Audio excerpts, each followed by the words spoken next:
Namo Myoho Renge Kyo. Yeah, we're in the blanket. I'm cold. I'm old and I'm cold. Deal with it. Namo Myoho Renge Kyo. Thank you for being here. Thank you for your practice. Truly. I want to talk a little bit about practice. I've heard it in my millennia of lifetime, because like I said, I'm really old.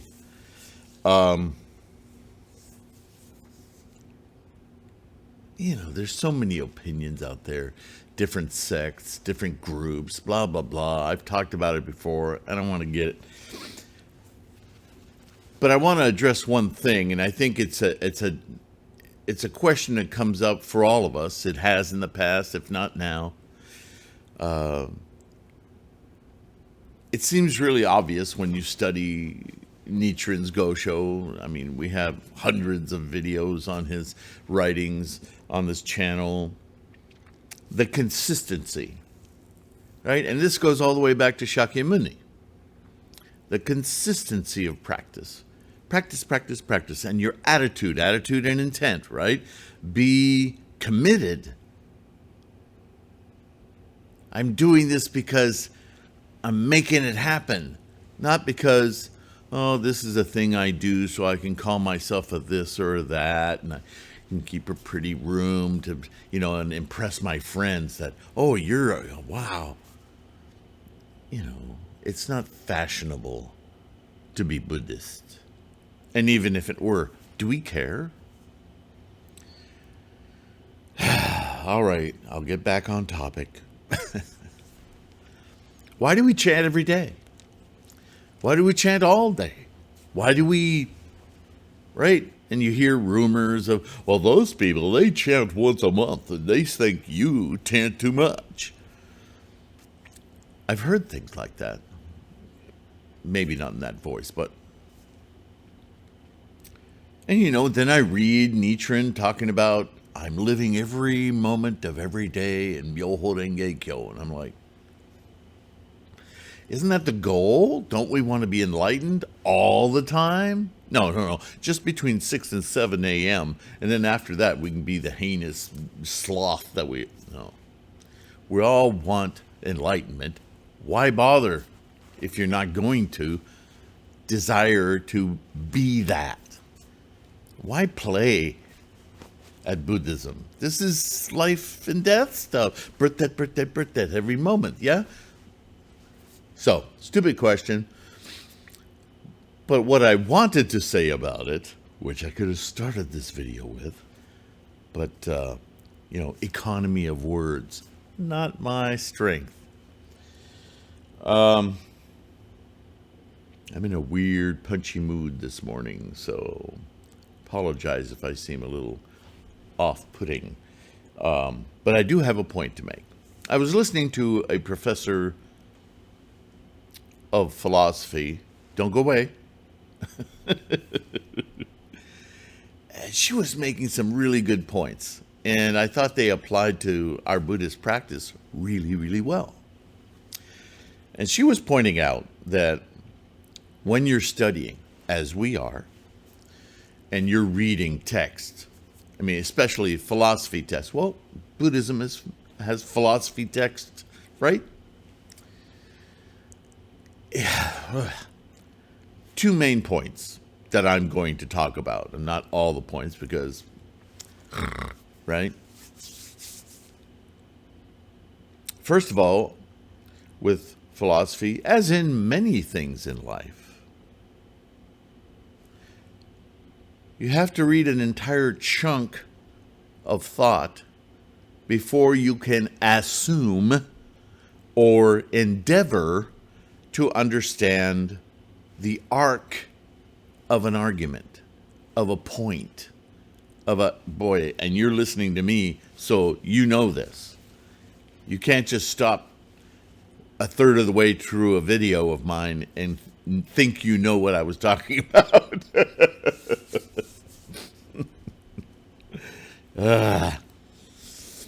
I know me. I do. But this is true in any serious endeavor, right?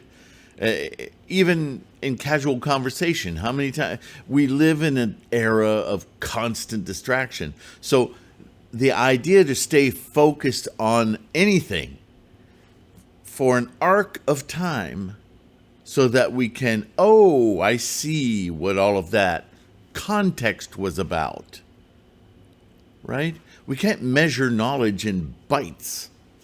We have to have an arc, a setup, a situation, a context. And then when the comes, oh, now all of that plays in, right? Now that's sometimes difficult. And we need to train ourselves to be good studiers. And I think this is an extremely valid point for us Buddhists, especially in this era. Because we just want the quick answers. Well, Nichiren gave us one. Namo Myo Renge Kyo. Okay, the whole thing right there. But is that enough?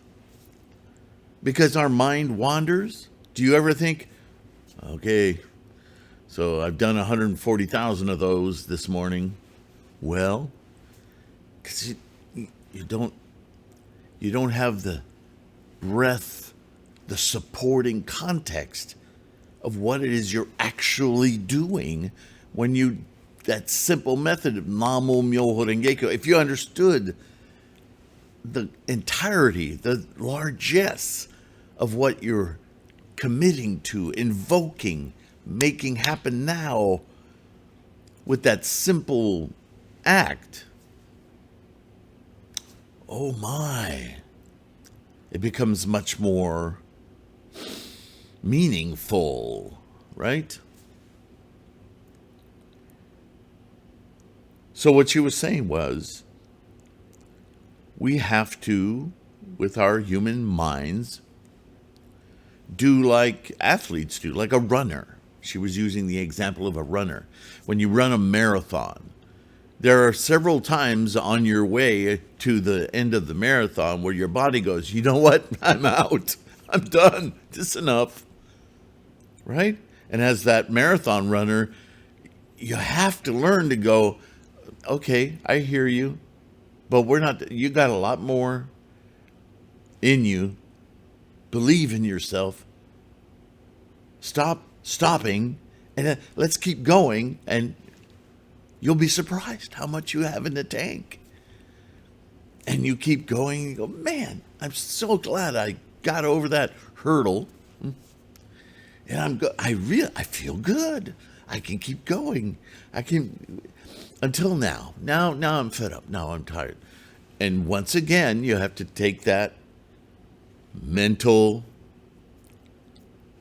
laziness and go, shut up. You got a lot more. Come on. I believe in you.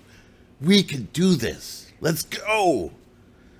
Okay, here we go. And you train yourself to not get dragged into quit by those monkeys, right? That monkey mind. And we do get to the end of the marathon. Whether we're there first or not isn't the point. The point is accomplishing the task. And I thought, what a wonderful analogy. She's so right, this professor. Is that when we study and we quit halfway through, or whatever through, we go to bed or we go do something else with confusion in our minds because we haven't completed the arc. And it's the same with our daimoku, with our gongyo. This is why we practice every day, morning and evening. Not because it's written on a script or engraved in a rock, or because we need to train our minds. And our minds drift a lot. Yeah? But if we commit to that training schedule,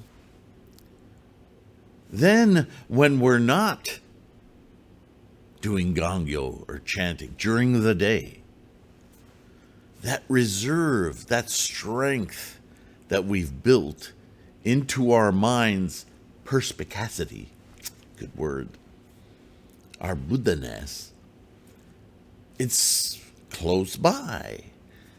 It's got endurance. Yeah? It stays with us. Even if we get into all kinds of messy interrelationship stuff, life. Our Buddha-ness is right there. Just, I'm ready to go. Pick me, coach. I got this. It takes a lot of training to keep that Buddha mind easily accessible. So, does a marathon runner that wants to accomplish a race, does it just sort of shuffle your feet around the track? Oh, I did 40 laps today, while I was eating an ice cream and chatting on my phone. And okay, you're training, you're going to get something out of it, but how much are you going to get out of that? As opposed to, okay, I need to pay attention to my breathing. I need to pay attention to my form, how I'm doing this, my endurance. Am I doing this? Am I wearing myself out too quickly? How do I know myself as I work? But this is what we do when we practice Buddhism. This is how chanting works. It works by training our mind to stay aware, to stay alert, to be the default position is near that Gohanzen door open, Buddha-ness, right there, ready access. That's why. That's why we practice so consistently. That's why we study. That's why we need encouragement, right? How many people, marathon runners, run marathons all alone? I mean, training is very much, right? This is a self-practice, a self-manifestation of Buddha-ness, a self-actualization, a realization, all the wordsations that you could put to it. It's a personal endeavor. And when we have the wonderful opportunity of being Itaidoshin, many in body, one in mind, just with one other person, let alone a group, whoa, it's like, this is huge. Yeah, that's why bodhisattva practice, attitude, context is so important for full, complete, perfect enlightenment, yeah? But it's all individual effort. You can't wait for that group to save you, to give you the energy. Then you're just riding along. You haven't developed your stamina, your Buddha stamina. Do you see? So if you're developing your own Buddha-ness with conviction, strength, that's what builds your resolve, yeah? I don't know why my nose is playing with me this morning. But do you see my point? When you join with others with that kind of ichinen, volition, development, stamina, now you launch forward. But if you're waiting to be dragged along, are you really achieving? You're inspired. Absolutely. It all comes down to your own personal effort and your commitment, your resolve, your stamina. Okay? So, short video, just wanted to offer my 2 cents on that. Sometimes that comes up, people say weird things and the internet gives you weird results, and There are some very adamantine opinions out there that are all about organizations and groups instead of this practice. This is your Buddhahood.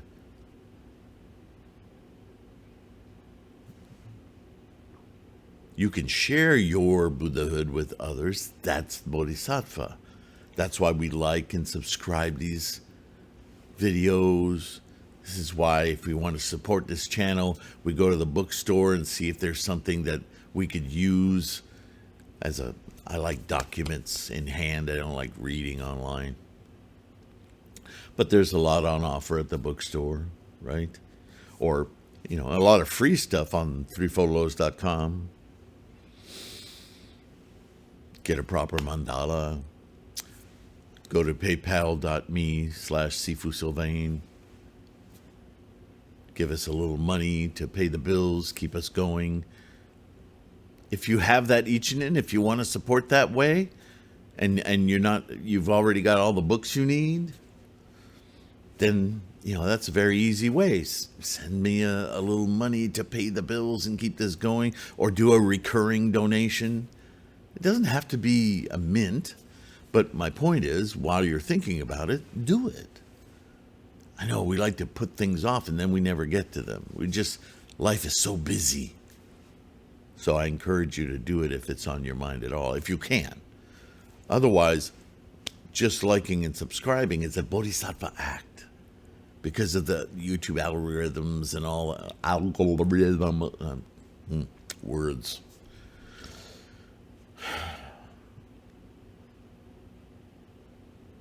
I just want you to be committed to your practice and understand why. We're emulating Nichiren. We want to be in Myoho Renge Kyo 24/7. Is it possible? Yeah. Is it that we have to be chanting in front of our Butsudan 24/7? I don't think so. But that training of our minds, that means in the middle of the day when you're going, wait, stop screaming, shut up. Oh yeah, my Buddha mind, it's right there. Look what I'm doing. I've been overwhelmed by the monkeys. What a turd. But come on, get your head out of there. It's so funny. You see this totally different. Namo Myoho Renge Kyo. Wow. You don't have to say it out loud. You don't have to convert everyone in the room. But in your mind, you're like, there's a boardroom and everybody's sitting at the table and your Buddha-ness just spoke. And you went, yeah, I see through this. Wow. Not super proud of myself just then, but I get it. Wow, I got to watch that. I got to be more observant. Right? Just like the runner who's like, shut up. There's only 6 more miles to go. You got this. It's a piece of cake. Namo Myoho Renge Kyo. Enjoy your life. Really? No reason not to have fun with it. Yeah, sometimes stuff happens and you forget to have fun. It gets pretty nasty. I'm not blind to that, believe me. But wouldn't you rather you had that voice in your back of your head going, easy, take a breath. Namo Myoho Renge Kyo. You're still here. Let's go from there. Instead of, oh gosh, I'll never get through this. What? You already are. Right? And I don't want to get into the good, bad, negative, positive. Buddhahood is always amazing. So let's train our minds to stay close to that. Yeah. All right. Enough. I'm gonna close with Namo Myoho Renge Kyo. As always, take care of your health. Be kind to yourself. Thank you for being here, for your support in all the various ways you can do so. And I'll see you in the next one. Bye for now.